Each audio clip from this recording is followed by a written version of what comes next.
হ্যাঁ করছে।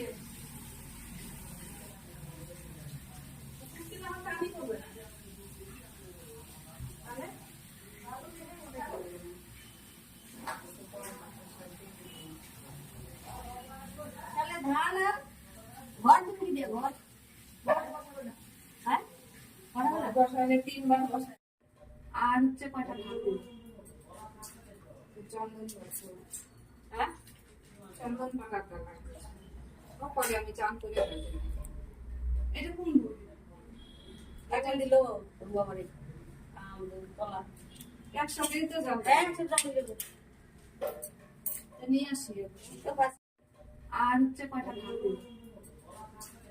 চন্দন বসে। হ্যাঁ চন্দন পাকার দরকার। পরে আমি চান করে ফেলবো। এটা কোন এখন দিল